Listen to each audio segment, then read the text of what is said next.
وَلْتَكُن مِّنكُمْ أُمَّةٌ يَدْعُونَ إِلَى الْخَيْرِ وَيَأْمُرُونَ بِالْمَعْرُوفِ وَيَنْهَوْنَ عَنِ الْمُنكَرِ وَأُولَٰئِكَ هُمُ الْمُفْلِحُونَ. السلام علیکم ورحمۃ اللہ وبرکاتہ۔ ان الحمد للہ نحمده ونستعینه ونستغفره ونعوذ باللہ من شرور انفسنا ومن سیئات اعمالنا من يهده الله فلا مضل له ومن يضلل فلا هادي له واشهد ان لا اله الا الله وحده لا شريك له واشهد ان محمدا عبده ورسوله اما بعد فان خير الحديث كتاب الله وخير الهدي هدي محمد صلى الله عليه وسلم وشر الامور محدثاتها وكل محدثة بدعة وكل بدعة ضلالة وكل ضلالة في النار۔ محترم حاضرین، سامعین گرامی، دوستوں، بزرگوں اور ساتھیوں، پردہ نشین اسلامی رشتے کی مائیں اور بہنیں، اللہ رب العالمین کے فضل اور اس کے توفیق سے تقریباً 1.25 پارہ کی تلاوت ابھی ہم لوگوں نے سماعت فرمائی ہے، جس میں سورہ فرقان اور اسی طرح سے سورۃ الشعراء اور سورۃ النمل کا اکثر حصہ آپ کے سامنے تلاوت کیا گیا۔ اللہ رب العالمین ہمارے قیام اللیل کو شرف قبولیت سے نوازے اور ہم سب کے لیے اس کو ذخیرہ آخرت بنائے۔ آج کے اس درس کے لیے جو سورہ ہمارے سامنے ہے وہ ہے سورہ یوسف۔ حضرت یوسف علیہ السلام کے زندگی کے واقعات آپ حضرات کئی ایک مرتبہ سن چکے ہیں اور زندگی سے ان کے واقف ہیں۔ ہم چند باتیں جو ان کی زندگی سے حاصل کی جانے والی ہیں اس کا تذکرہ اختصار کے ساتھ آپ کے سامنے کرنے کی کوشش کریں گے۔ سب سے پہلے اس سورت کے نزول کا بیک گراؤنڈ دیکھتے ہیں۔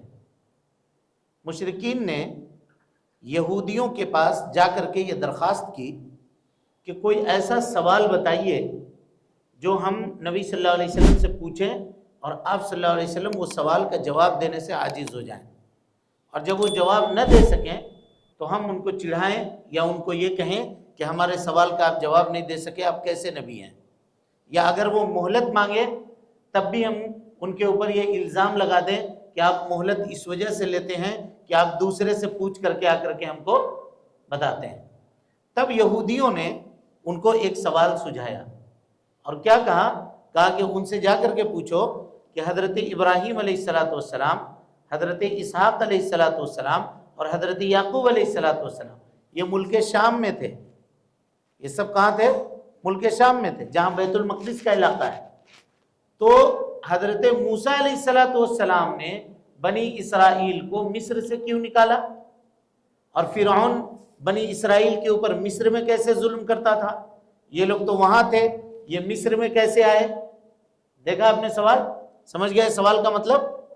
کہا کہ یہ لوگ تو شام میں رہنے والے تھے، شام سے یہ مصر کیسے آئے؟ اور حضرت موسیٰ مصر میں کیوں پیدا ہوئے؟ ان کو بھی ملک شام میں پیدا ہونا چاہیے، بنی اسرائیل مصر میں کیسے آ کر آباد ہوئے؟ یہ سوال ان لوگوں نے پوچھا۔ اللہ کے نبی صلی اللہ علیہ وسلم کے پاس خوشی خوشی یہ مشرکین آئے کہ آج تو ان کو کیا کریں گے؟ لاجواب کر دیں گے، آج ان کو لاجواب کر دیں گے۔ اور آنے کے بعد سوال کیا، جیسے سوال پوچھا اسی مجلس میں اللہ کے نبی صلی اللہ علیہ وسلم کے اوپر یہ پوری سورت نازل ہوئی، جس میں حضرت یوسف علیہ السلام کی زندگی کے پورے واقعات کو اللہ رب العالمین نے بیان کر دیا، اور اس کو اللہ تعالیٰ نے احسن القصص کہا ہے۔ کیا کہا ہے؟ احسن القصص، بہترین قصہ۔ اور اس قصے کو جتنی ترتیب کے ساتھ اللہ رب العالمین نے بیان کیا ہے، اور اس کے ایک ایک واقعات کی باریکی کو جس طرح سے اللہ تعالیٰ نے وضاحت کی ہے، دوسرے کسی واقعے کو اس طرح سے بیان نہیں کیا گیا ہے، اسی لیے اس کو کیا کہتے ہیں؟ احسن القصص۔ اب یہاں سے یہ واقعہ شروع ہوتا ہے. لیکن اس سے پہلے آپ جان لیجئے کہ اس سورت کو بہت تفصیل سے بتانے کی ضرورت ایک اور تھی. وہ ضرورت کیا تھی؟ حضرت یوسف علیہ السلام کی زندگی کا معاملہ کیا ہے؟ بھائیوں کی دشمنی، بھائیوں کی دشمنی، بھائیوں کا ظلم و ستم، اور بھائیوں نے ان کو حقیر سمجھا. اللہ رب العالمین نے انہی بھائیوں کو کیا کیا؟ حضرت یوسف علیہ السلام کے سامنے حقیر کر دیا. تو اللہ تعالیٰ یہ بتانا چاہ رہا ہے کہ تمہارے بھی تو بھائی ہیں محمد صلی اللہ علیہ وسلم، تمہارے بھی تو خاندان کے ہیں، تم ہی تو چچا زاد ہو، کوئی کچھ ہو کوئی کچھ ہو، ایک ہی خاندان کے تو رہنے والے لوگ ہو، قریش کے تو آدمی ہیں. تم ان کے اوپر کیوں ظلم و ستم کرتے ہو؟ کیوں ان کو تم حقیر سمجھتے ہو؟ کیوں ان کو مارتے پیٹتے ہو؟ کیوں ان کی حمایت اور مدد نہیں کرتے ہو؟ کہیں ایسا نہ ہو کہ جس طرح سے یوسف کے بھائیوں نے حضرت یوسف علیہ السلام کے اوپر ظلم و ستم کیا تھا اور دنیا کی زندگی میں اللہ تعالیٰ نے ان کو بدلہ دے دیا تھا، کہیں تمہارے ساتھ بھی تو وہ معاملہ نہ ہو جائے. اور وہ معاملہ ہوا، وہی معاملہ ہوا. کس طرح سے ہوا اس کو ہم لوگ یہاں انشاءاللہ سمجھنے کی کوشش کریں گے. اختصار کے ساتھ پورے واقعے کو ہم آپ کے سامنے بیان نہیں کریں گے. آیت یا قصے کا آغاز یہاں سے ہوتا ہے کہ اذ قال یوسف لابیہ، حضرت یوسف علیہ السلام نے اپنے والد سے کہا یا ابتی، اے ابو جان، انی رأیت 11 کوکبا، کہ میں نے دیکھا ہے کہ 11 ستارے ہیں. 11 ستارے میں ایک جو ہے بنیامین. حضرت یوسف علیہ السلام کل 12 بھائی تھے. حضرت یوسف کو نکال دیجئے تو کتنا بچا؟ 11. اور 11 میں بنیامین جو تھے، بنیامین اور حضرت یوسف یہ ایک ماں کے تھے، اور باقی 10 بھائی جو تھے یہ ایک ماں سے تھے. یوسف علیہ السلام کی اور بنیامین کی والدہ کا انتقال ان کے بچپنے میں ہو گیا تھا. یعنی حضرت یعقوب علیہ السلام کی وہ اہلیہ جن سے حضرت یوسف اور بنیامین تھے، ان کا انتقال کیا ہو گیا تھا؟ بچپنے میں ہو گیا تھا. اور اسی طریقے سے یہ چھوٹی اولاد تھی چونکہ حضرت یعقوب علیہ السلام، تو ان سے وہ محبت زیادہ کیا کرتے تھے. بہرحال تو انہوں نے، حضرت یوسف نے خواب دیکھا اور کہا کہ 11 ستارے اور سورج اور چاند. سورج اور چاند، سورج سے کیا مراد ہے؟ سورج عربی میں مؤنث استعمال ہوتا ہے، اس سے مراد ان کی ماں.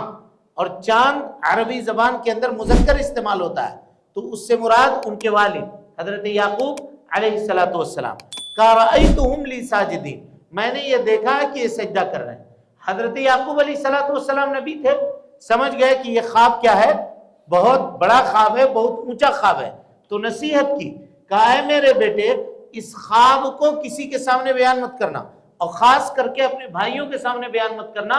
فَيَكِيدُوا لَكَ كَيْدًا، اس لیے کہ وہ تمہارے خلاف سازش کریں گے، چال چلیں گے. اس لیے نہیں کہ بھائی برے ہیں، کیوں؟ اس لیے ان الشیطان للانسان عدو مبین، شیطان انسان کا کھلا ہوا دشمن ہے. وہ کس وقت کس کے دل میں کون سی بات ڈال دے اور نفرت کی چنگاری کہاں پہ سلگا دے کوئی آدمی سمجھ نہیں سکتا. اس لیے سیفٹی اسی میں ہے، بچاؤ اسی میں ہے کہ تم اپنے خواب کا تذکرہ کسی سے مت کرنا. بہرحال حضرت یعقوب علیہ السلام نے جب اس کو دیکھا کہ بیٹا اتنا اونچا خواب دیکھ رہا ہے، نبی تھے، سمجھ گئے کہ اس بچے کی آگے چل کر کے شان ہونے والی ہے. تو دیگر بھائیوں کے مقابلے میں حضرت یعقوب علیہ السلام حضرت یوسف کو زیادہ چاہنے لگے اور زیادہ اپنے ساتھ رکھنے لگے. یہاں پہ نصیحت ہے ان باپوں کے لیے جو اولاد میں فرق کرتی ہے. ہاں، اولاد میں فرق کرتی ہے، کبھی فرق نہیں کرنا چاہیے. انسان اولاد اور اولاد میں محبت میں جو فرق کرتا ہے، یہ اولاد کو اولاد کا دشمن بناتی ہے. اگر کوئی آدمی یہ چاہتا ہے کہ اس کے بچے اس کے بعد لڑے بھیڑیں، آپس میں لڑائی اور جھگڑا ہو، تو اسے چاہیے کہ وہ اپنے بچوں کے درمیان فرق کرے محبت کرنے میں. کبھی نہیں کرنا چاہیے، سب کو برابر ایک نگاہ سے دیکھنی چاہیے. ہاں، قلبی لگاؤ ہو سکتا ہے کسی سے زیادہ ہو کسی سے کم ہو، یہ ہو سکتا ہے، لیکن اظہار کرنے میں، بیان کرنے میں نہیں کرنا چاہیے. ہم لوگوں کا معاملہ کیا ہوتا ہے کہ اگر کوئی بچہ زیادہ پڑھنے والا ہے، ذہین ہے، اس کے مقابلے میں چھوٹا یا بڑا ذرا کمزور ہے، تو کوئی بات ہوئی تو اس کے سامنے اس کو ڈانٹ دیا. کیا تم کرتے ہو؟ تم بہت بیکار آدمی ہو، تم نکمے ہو، تمہارا بھائی دیکھو کتنا اچھا ہے، کتنے اچھے نمبرات لاتا ہے، تم پڑھنے لکھنے میں بالکل زیرو ہو.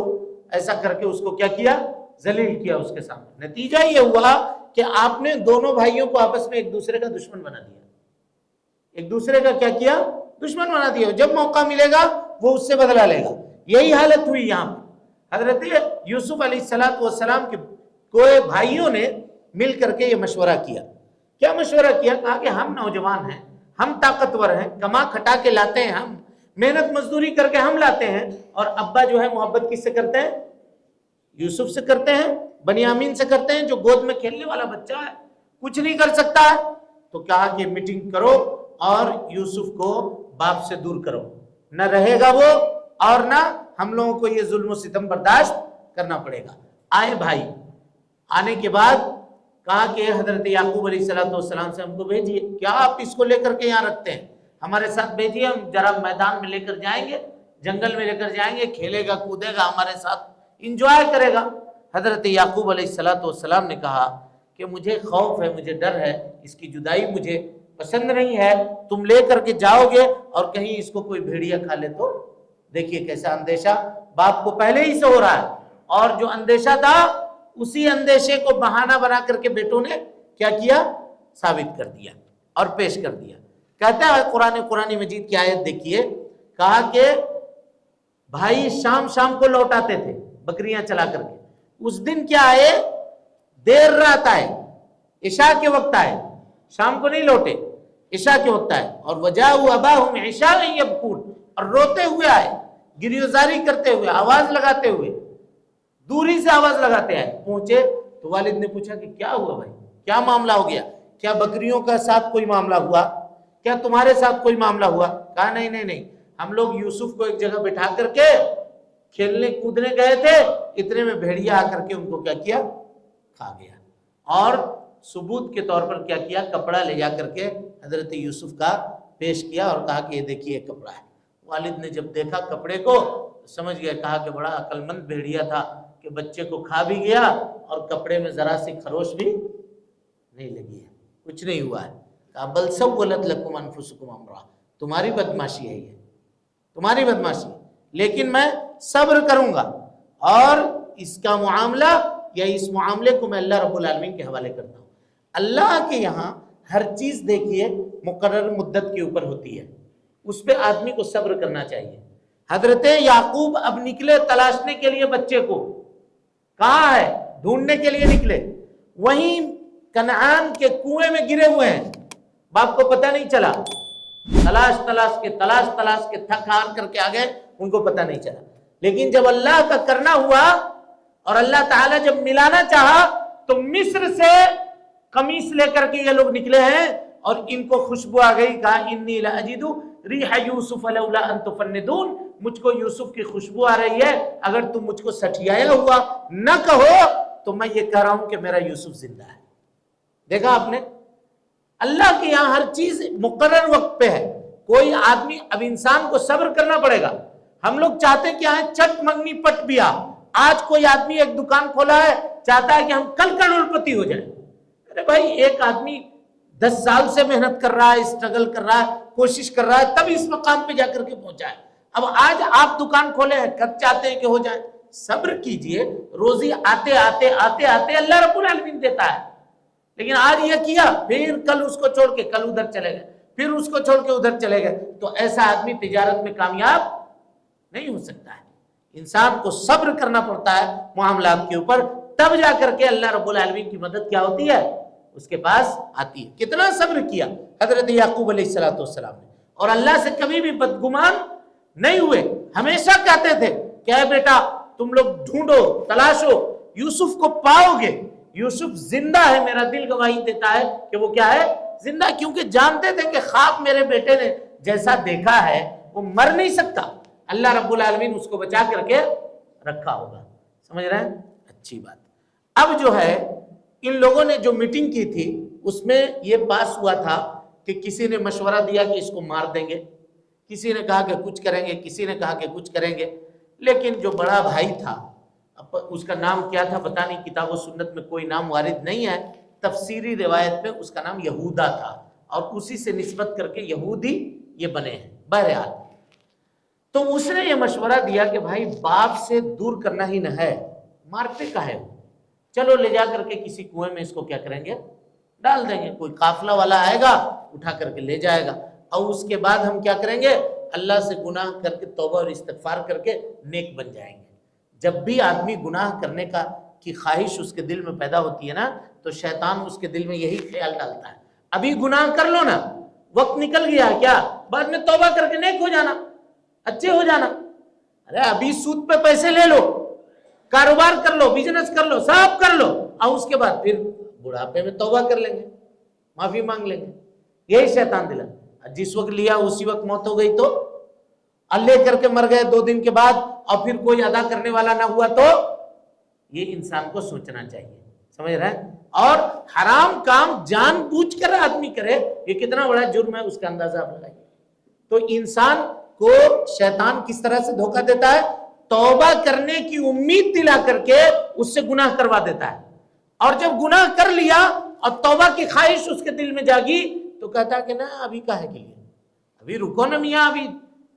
اور کہتے ہیں حضرت شعیب علیہ السلام کے واقعے کو جنہوں نے لکھا ہے، کہتے ہیں کہ اگر آدمی کو ایک مرتبہ حرام پکڑنے کا چسکا لگ گیا، کبھی زندگی میں وہ حلال کی طرف مائل نہیں ہوگا، کبھی نہیں ہوگا۔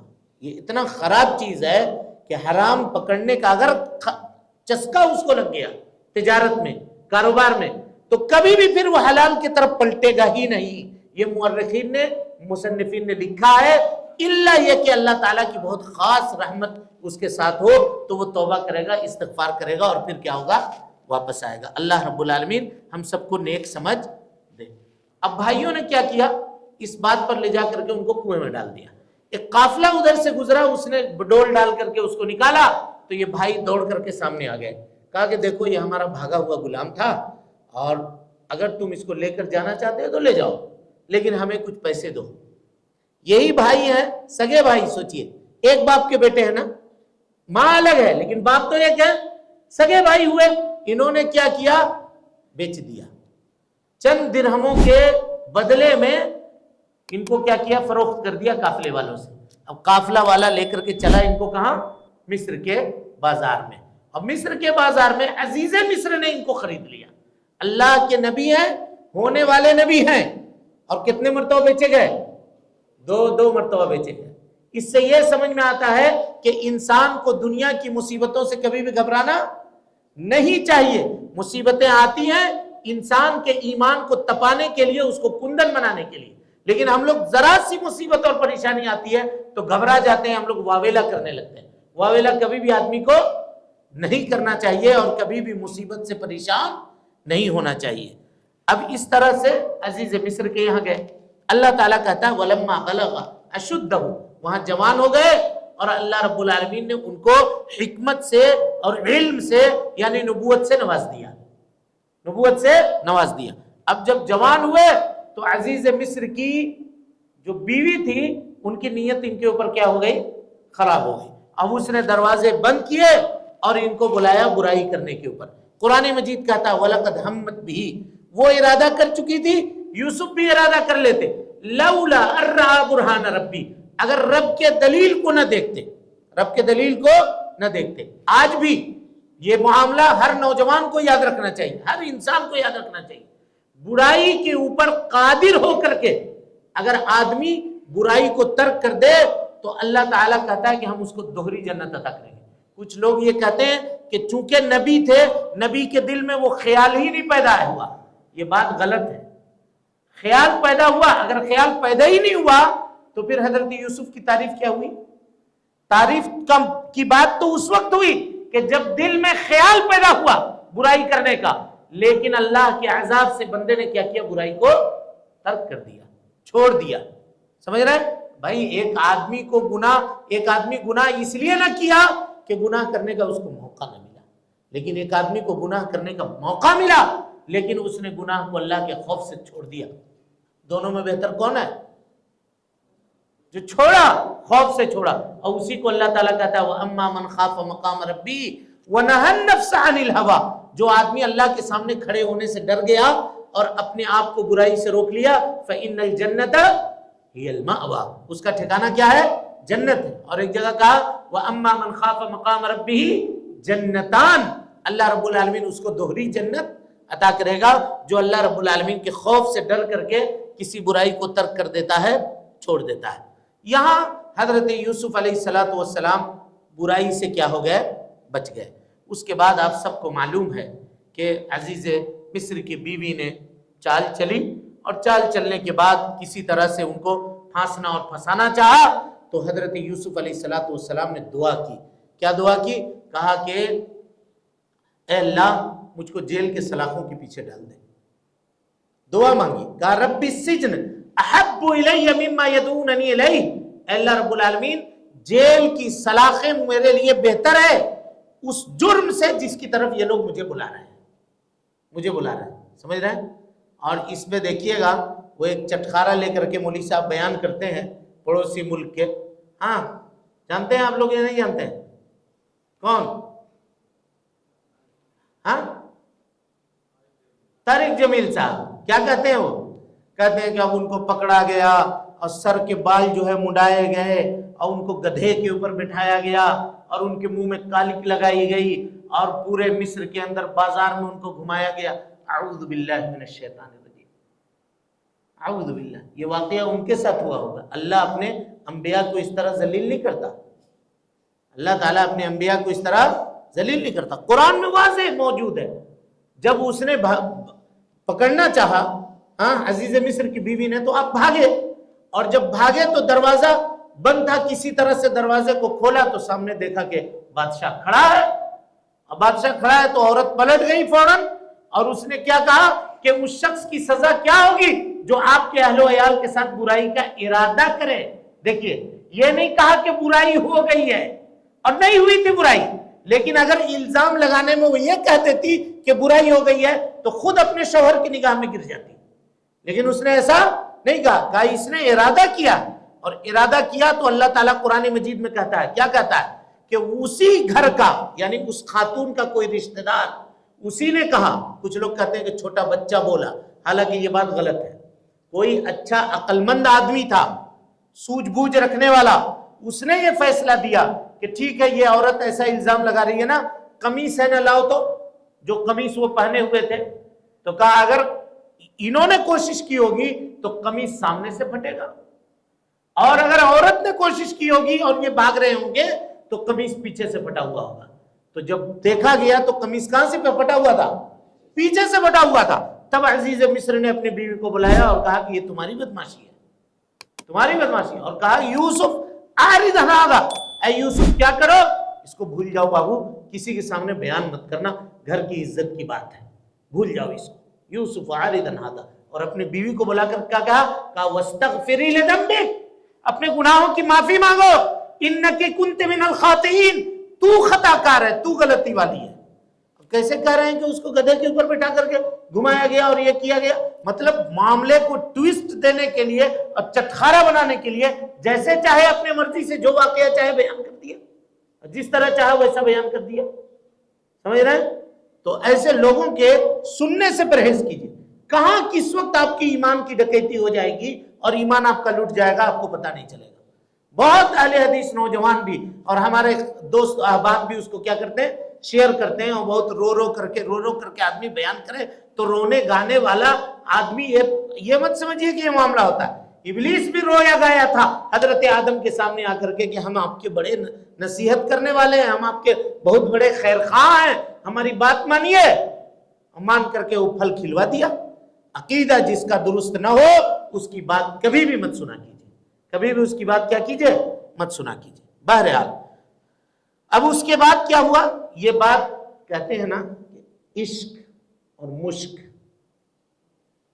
چاہے جتنا چھپائیے وہ چھپے گا نہیں۔ عشق ہو اور مشق جتنا اس کو چھپا لیجئے، چھپانے کی کوشش کیجئے، وہ چھپتا نہیں ہے۔ وہی معاملہ ہوا یہاں پہ، بات آئی گئی ختم ہو گئی، لیکن محل سے دھیرے دھیرے بات باہر نکل گئی اور عورتوں نے اس کو عزیز مصر کے بیوی کو ملامت کرنا شروع کر دیا کہ اتنا اچھا شوہر ہے، عزیز مصر کی بیوی ہے، ایک غلام کے اوپر فریفتہ ہو گئی، بہت غلط عورت ہے، وہ بہت بری عورت ہے، یہ کہنا شروع کر دیا۔ تو اب اس کو برا لگا، چاہے زلیخا اس کا نام کہتے ہیں، پتہ نہیں اس کا نام زلیخا ہے یا نہیں ہے، کتاب و سنت میں اس کی کوئی رہنمائی نہیں ملتی ہے۔ بہرحال اب اس نے کیا کیا، ساری سہیلیوں کو جو منسٹروں کی اور گورنروں کی بیویاں تھیں ان سب کو دعوت دیا، اور دعوت دے کے اپنے پاس بلایا اور بلا کر کے بٹھایا، اور سب کے ہاتھ میں کچھ کھانے کے لیے رکھا، کچھ پھل ول اس طرح کی چیز، اور یوسف علیہ السلام کہا کہ جب ہم تم کو کہیں نکلنے کے لیے تو سب کے سامنے نکل کر کے آنا۔ نکل کر کے آئے تو ان لوگوں نے وارفتگی کے عالم میں کیا کیا، پھل کاٹنے کے بجائے اپنی اپنی انگلیوں کو کاٹ لیا خوبصورتی کو دیکھ کر کے، اور کیا کہا ما ھذا الا بشرا، ما ھذا بشرا ان ھذا الا ملک کریم، یہ کوئی انسان نہیں ہو سکتا، یہ تو بزرگ فرشتہ ہے، ایسا چہرہ ہے اس کا۔ اور اس کے بعد تب جا کر کے اس نے کہا کہ یہی ہے وہ، یہی ہے جس کے خلاف تم مجھ کو الزام لگا رہی تھی، تم نے 1 سیکنڈ دیکھا تو اپنی انگلی کاٹ لی، اور میں تو 24 گھنٹے اس کو دیکھ رہا ہوں یہاں رہ کر کے، میرا کیا معاملہ ہوتا ہوگا تم سمجھو۔ اس نے یہ کہا، اور اب کہا کہ اب یہ سن لے یہ کہ اب جو میں اس کو کہتی ہوں اور یہ نہیں کرے گا تو اس کو میں ذلیل و رسوا کروں گی اور جیل کے سلاخوں کے پیچھے ڈال دوں گی۔ جب حضرت یوسف نے دیکھا کہ اتنا یہ خاتون برائی کرنے کے اوپر آمادہ ہے، تب اللہ سے دعا کر دی کہ اللہ مجھ کو جیل کے سلاخوں کے پیچھے ڈال دے تاکہ میں اس برائی سے کیا ہو جاؤں، محفوظ ہو جاؤں۔ اور اس طرح سے حضرت یوسف علیہ السلام کیا ہوئے، جیل کے سلاخوں کے پیچھے ڈالے گئے، اور تقریباً 7 سال یا 8 سال تک کہاں رہے، جیل میں بند رہے۔ اس کے بعد کا کیا واقعہ ہوا انشاءاللہ پھر ہم کل کے درس میں اس کی وضاحت آپ کے سامنے کریں گے، اور پھر آگے کے جو مسائل ہیں اس کا بھی تذکرہ کریں گے۔ اللہ رب العالمین سے دعا ہے کہ اللہ تعالی ہمیں اور آپ کو حسن عمل کی توفیق دے، ہم سب کی اصلاح فرمائے، نیکیوں کو قبول کرے، سیئات سے درگزر فرمائے، جب تک زندہ رکھے دین اسلام پہ زندہ رکھے، اور جب اٹھائے ایمان پہ اٹھائے۔ آمین وآخر دعوانا ان الحمدللہ رب العالمین۔ سے گزارش ہے کہ مرکزی جامع مسجد کے خطبات اور دروس کو اگر آپ سننا چاہتے ہیں تو اس چینل کو آپ لائک کریں، اس کو سبسکرائب کریں، اور اس کو لوگوں تک پھیلانے کی کوشش کریں۔ اللہ رب العالمین ہم سب کی نیکیوں کو قبول کرے، وجزاکم اللہ خیرا۔